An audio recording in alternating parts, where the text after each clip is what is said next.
I'm Mike with House on the Mend, and in this video we're going to unbox, assemble, and make some great compost with this FCMP Compost Tumbler.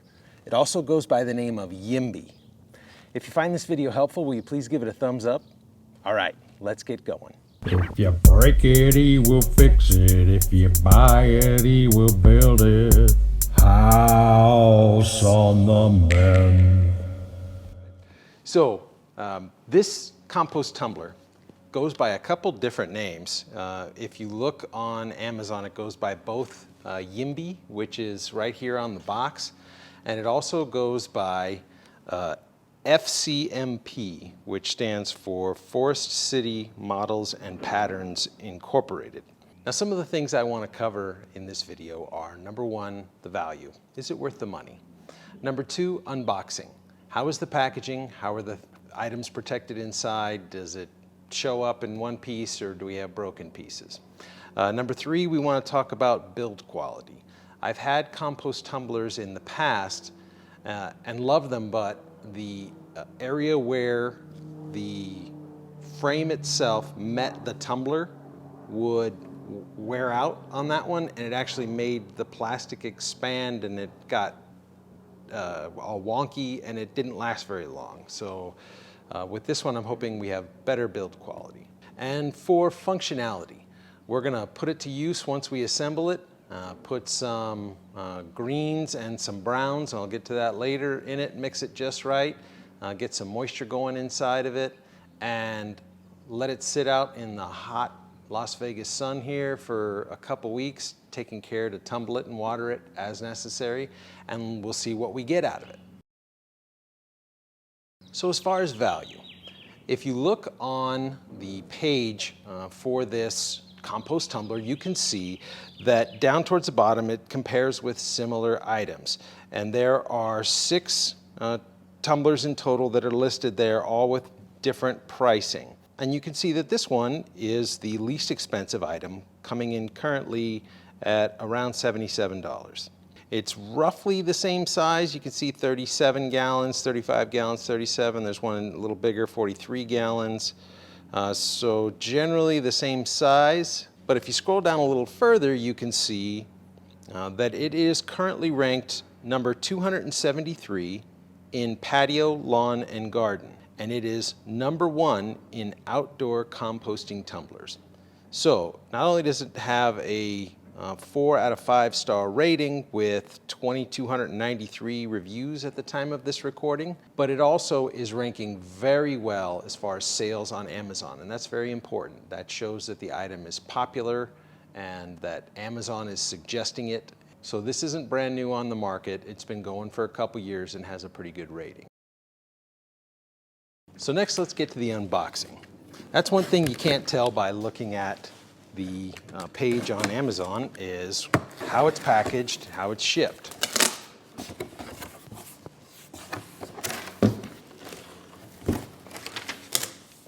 All right, so everything's just in there freely. There's no styrofoam, nothing is wrapped with any kind of plastic. We've got our assembly instructions. A little notice here, if any pieces have arrived damaged or missing, please do not return it to the store. We can send you the pieces you need from the factory. And it's got contact information, so that's pretty cool. All right. The first thing I see on top is the door itself. And this is one of the things I liked about the door. This is a 2-chamber compost tumbler, so there's a centerpiece inside that's going to separate the tumbler itself into 2 separate chambers. And that's great because when you're making compost, you can fill up one side and start that one cooking.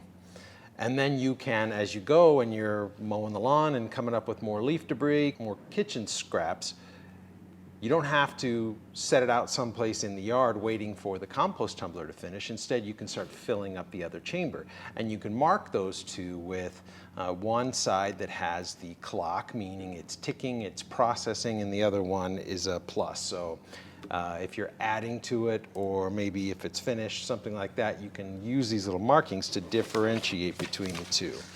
Door slide's pretty easy. So that's pretty nice. All right, then we have all of the sides.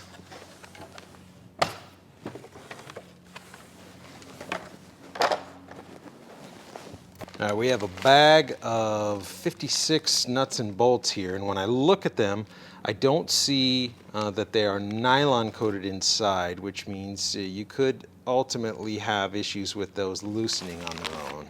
I like to see that in all of them. We do have the ones that go around the frame that are the nylon. I'll give you a couple close-ups on that. All right, the ends.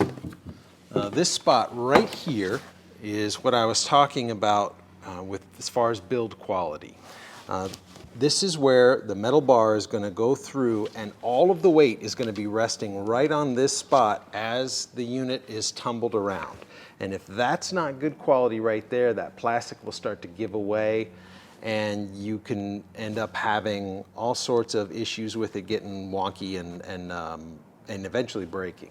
When I look at this, I can see that they've done a good job here of reinforcing this area. It's not the same plastic pattern as over here. It's got much more robust kind of feel to it, so I like that. All right, the frame pieces are typical metal conduit kind of tubing. Nothing special about those. They have that, they're not polished or anything like that. They are stamped with the numbers that correspond to how you construct it, so that's nice, rather than stickers that may have come off. One thing I'm noticing right away is look at all these flecks that are coming off on my fingers, and my hands are already really dirty, so this stuff isn't treated or finished or even really clean, which is kind of disappointing. The centerpiece that goes through the actual tumbler itself has this nice little plastic cover. So that means that all of that compost, the moisture, everything that's in there isn't going to be directly sitting on the metal, which is nice. Makes it easier to clean. It also means that you won't be prematurely introducing a lot of moisture and things onto this metal perhaps, although it looks like it's anodized or something anyway. But that's a nice little feature there.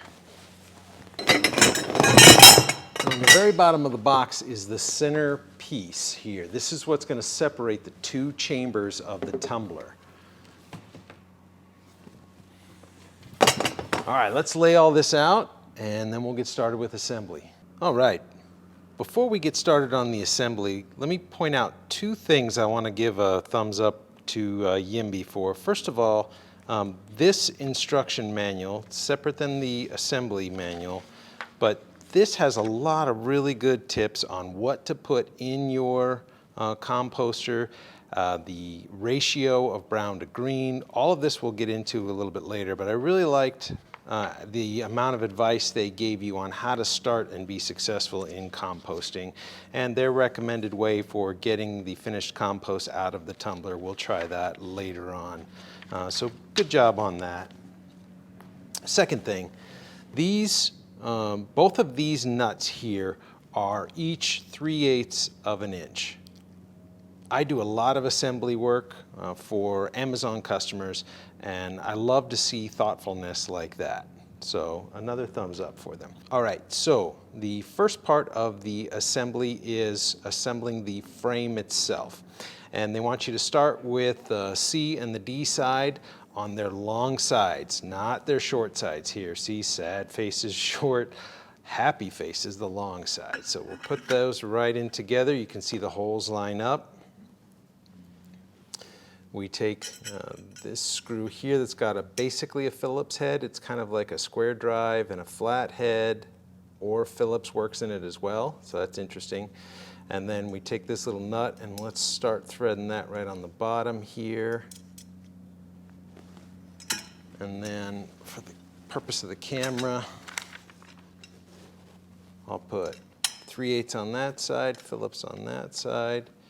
And let's cinch those down. Now these are the ones that have the nylon threads inside, and those are going to stay tight. I really like those. That's a good quality feature when you see that. Second part of the base goes together the exact same way. Now keep in mind, this base does not have wheels, doesn't have any holes for wheels, nothing. So when it comes time to set your compost tumbler, you're going to want to make sure you set it in a really well thought out space, because you're not going to be able to move it very easily once it's full of material. And we'll get into placement a little later. This first piece, when it goes together, I've got it nice and snug, and there's still quite a bit of play. Let's see if when we get the arching arms here assembled, if it makes a difference. All right, once the base is assembled, then we're going to start putting on the top arches here.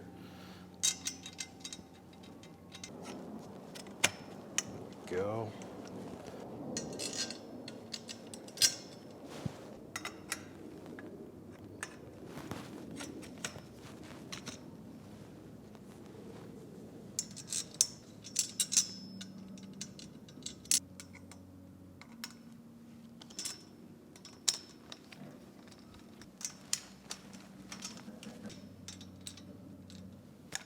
All right. So with all of these bolts, there's 6 in total here so far, all tightened up. Let's give a little bit of a test here. Pretty good. There's a little bit of play side to side like this, you can see.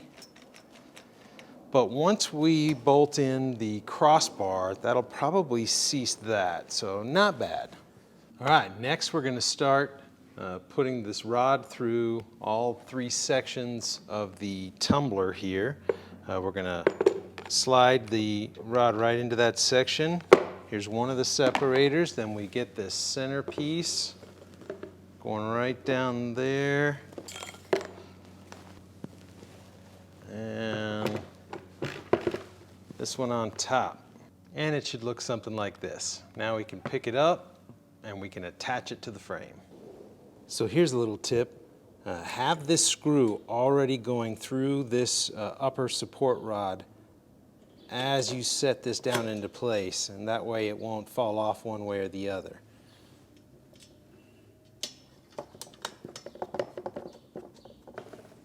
Good and tight.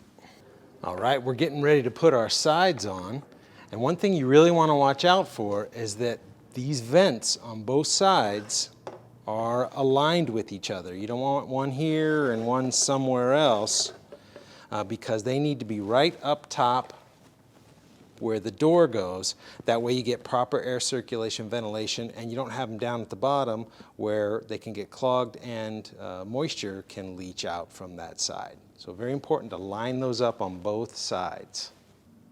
All right, time to start putting our sides on. This is the top here. We want to do the top last, and we start with the side panels. Now there are some little notches coming out of the sides, and they correspond with the larger holes along these end pieces. They don't click into place or anything like that. They're just a guide to set them into place and then put your nuts and bolts in there. Let's do that real quick here.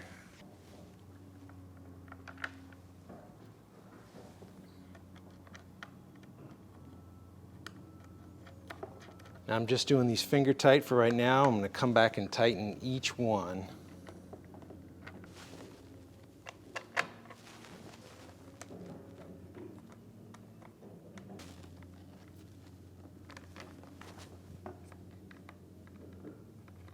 All right, now make sure you put all 4 in, because as soon as you let go, it's going to start spinning around and then it'll just all come apart.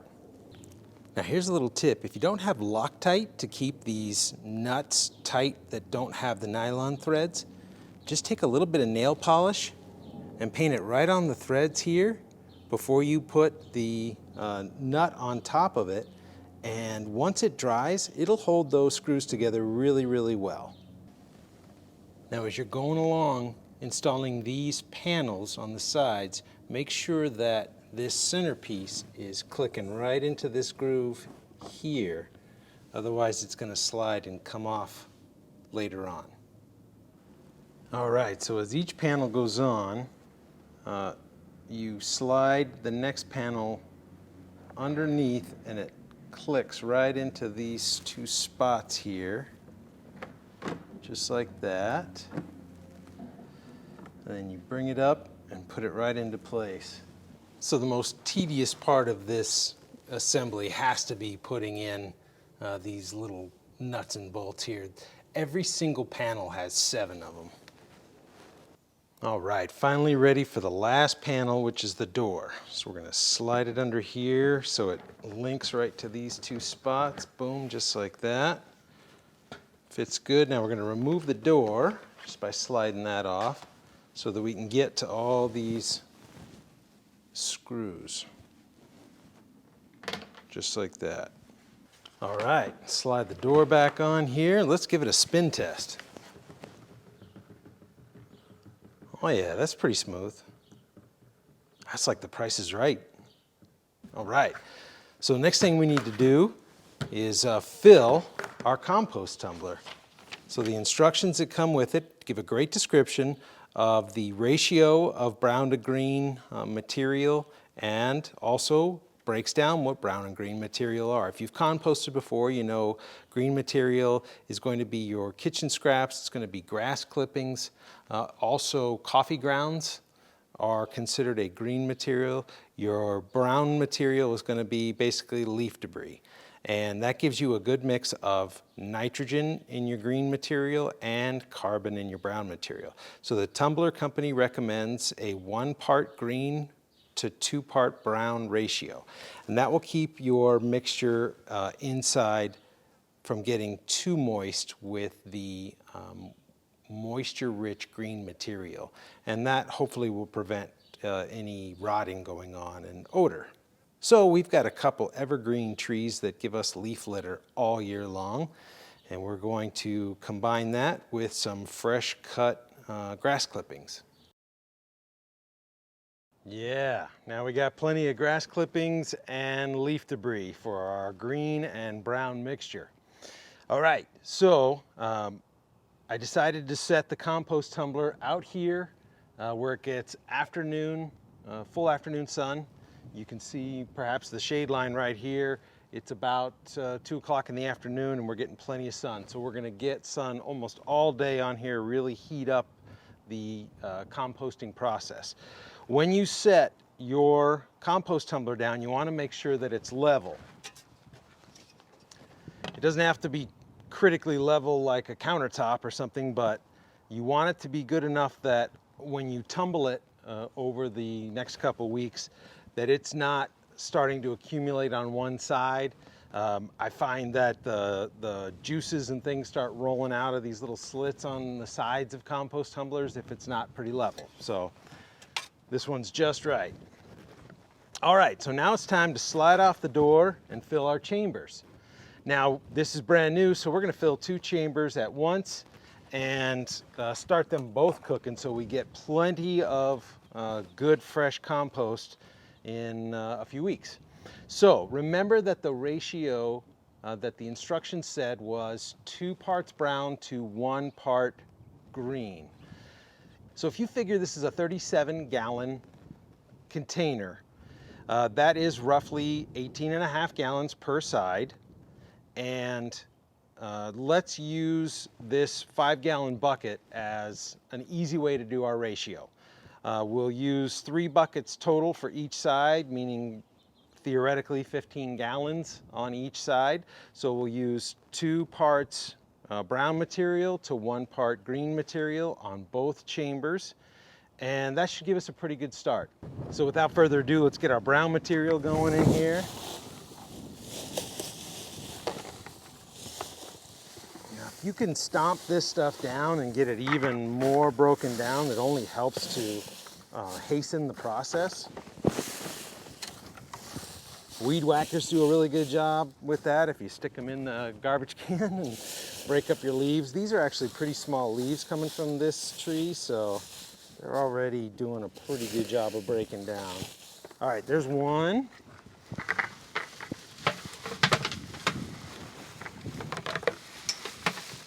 hear some rocks in there.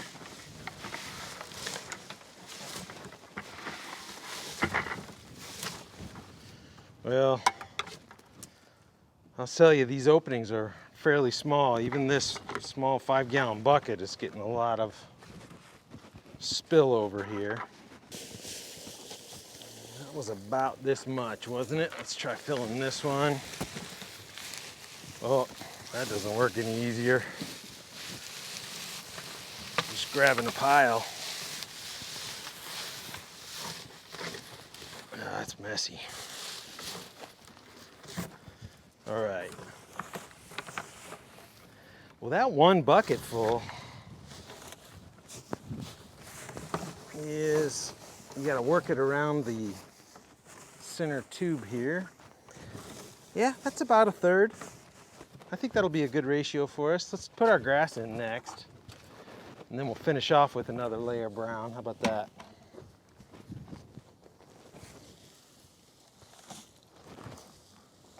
Now, we have the surprising dilemma at this house of having less grass than we do leaf debris during the summer. That's because our trees are evergreen, and we have bunny rabbits that are chewing up the grass almost all morning and all evening long. So they do a pretty good job of keeping it short.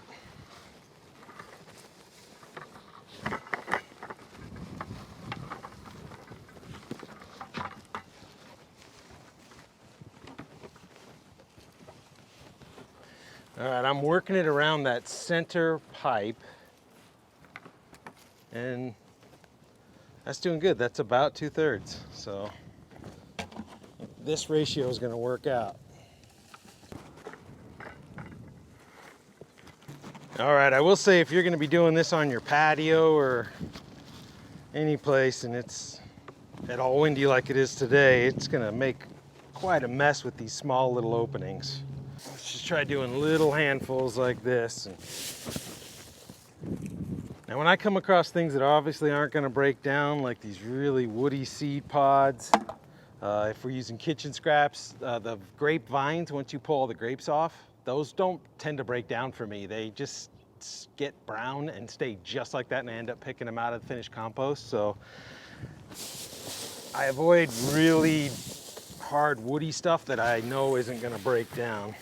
Now, here's a little tip. If you live in an area that's got very alkaline soil like we do here in Las Vegas, and you want to add a little acidity naturally, coffee grounds do a great job of that. Just consider it a green material when you're putting in your mixture. So I went down to the local Starbucks, and they had these setting out just like they do every year. Shout out to Starbucks for making these available to us. Sometimes there's paper filters inside, but normally it's the little bit of espresso powder that they've tapped out of the espresso machine. So let's see what we got. Oh yeah, this is a good material. Look at that, nice black and rich. It's gonna add some acidity. We're not gonna put too much, maybe a cup and a half or so in each side.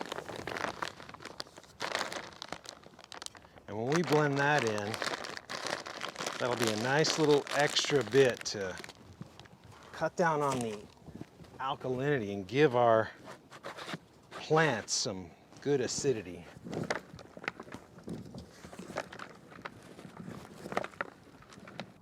All right, so now it's time to water. Now, before we do that, the instructions on the tumbler and most common practice is you need something to help start the process along. If your compost pile is on the ground, then microbes from the soil, from the dirt on the ground, will start to break it down for you, and then they start to multiply and really grow and heat up your compost pile. Now, you can help those along with a compost starter, but in a bin like this where the microbes can't get from the ground into it, it's very important to have either really good soil put in, finished compost that you already have someplace else in the house to put in, or get a bag of compost starter. I'll leave a link to this one that I found on Amazon. It was only $5.22 for a 4-pound bag, and it says to use 2 cups per cubic yard of compost. So a cubic yard is one of those small bags of topsoil or potting soil that you buy. They come in like 2 cubic yards with the really beefy bags, flat bags, or the 1 cubic yards, the slightly smaller one. So this isn't going to yield any more than 1 cubic yard. Therefore, I'm going to put in a cup of this compost starter on each side, and then we're going to water everything in. And about a cup there. All right. Now we don't want to flood the thing. We don't want to get it so wet that it's going to start to rot. And basically you'll want to go by how fresh your grass is. We just cut this grass, but it's already kind of dry because it's 95 degrees out today in the hot June Las Vegas sun.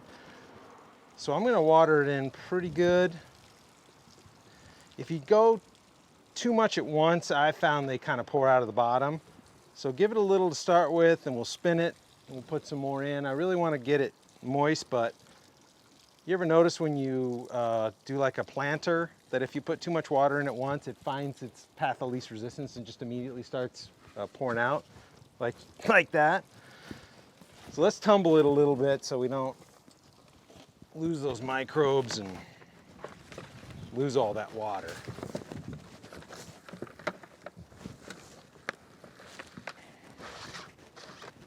Oh, that's mixing pretty good. I can already see grass coming up, so that's good. We still have some water dripping out. I think we'll do this a couple times to get it just like the consistency of a wrung out sponge. That would be our preference. Look at all that water spilling out of there. So it's clear to me, wherever you decide to set this compost tumbler, make sure it isn't on a finished concrete patio or anything like that. It'll stain it, especially when the stuff starts breaking down and you get that kind of brown moisture coming out of it. Get a good spot like this in the side of your yard where you can get some good full sun, but if it leaks out, it's not going to hurt anything.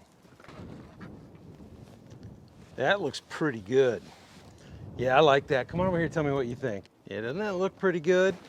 When you feel it, it's nice and moist, kind of like a wrung out sponge. It could probably be a little bit more wet, but I think we're gonna leave this for now so we're not getting all that water running out of there.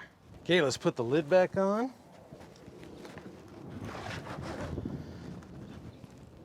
And every 2 days, I'm gonna come out here and spin it, check the moisture content, add a little bit of water if necessary, and we'll be back in a little while.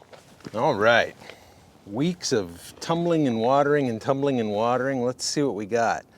Now the instructions have a really fun little tip. They say turn the unit all the way upside down so the door is down here. Put something underneath it to catch it, and then as you start sliding the door, all your compost will come straight out. That's a pretty cool tip. Let's see.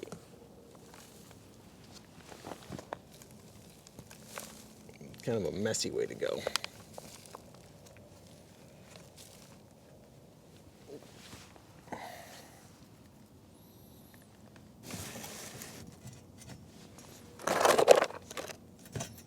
While we're at it, let's do this side.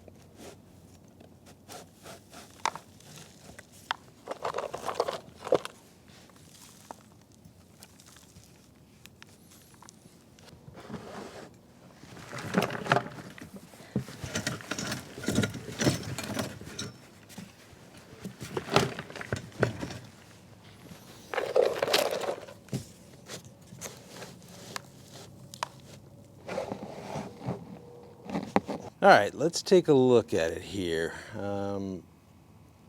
This is what I was talking about. If you have anything in one of these tumblers that's the least bit woody, it doesn't break down. So you're just gonna pick through it unless the area you're looking to apply the compost can handle that much woody fiber.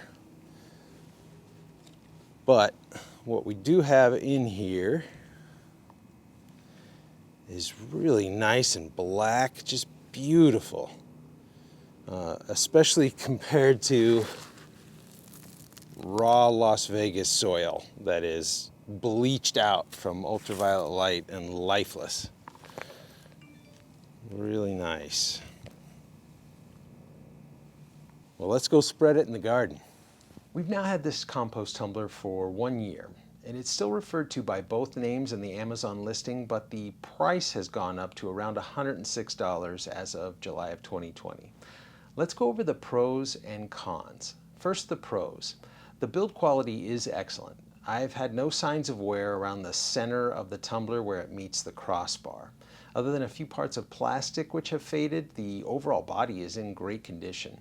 None of the screws have rusted, and the frame is galvanized, so no issues there. Now the cons. First, regardless of the climate you live in, the weep holes leak water out, which trickles down the outside of the tumbler and makes the entire outer shell look unsightly. Second, if you live in an arid climate like Las Vegas, the amount of air holes in the tumbler makes it impossible to retain moisture in your organic material. These circular vents on the side made no difference whether opened or closed. Even if you dramatically increase the ratio of green to brown material and water the contents every day, it is very difficult to keep your compost the proper wrung-out sponge consistency. I think this tumbler is much better suited for people living in humid climates. I have actually switched to the Ruth Stout method of covering my organic materials with spoiled hay on the ground to keep a regulated amount of moisture. In conclusion, if you want a compost tumbler, you will be happy with this one, provided you live in a humid climate. If you're in a dry climate like the southwestern United States, you may be unhappy with your results. If you found this video helpful, will you please give it a thumbs up? It really helps the channel. Also, please consider subscribing. I work really hard to provide good quality content, and there's more videos to come. I would love to read your comments below about any experiences you've had with this tumbler and your region of the world. I've left links below to the tumbler and the compost starter that I referenced in this video. Now, full disclosure, these are affiliate links, so if you click on them and end up making a purchase, it doesn't cost you anything, but I do get a small reward at the end of the month. It helps to justify the time and money it takes to make these videos. Until next time, thank you for watching.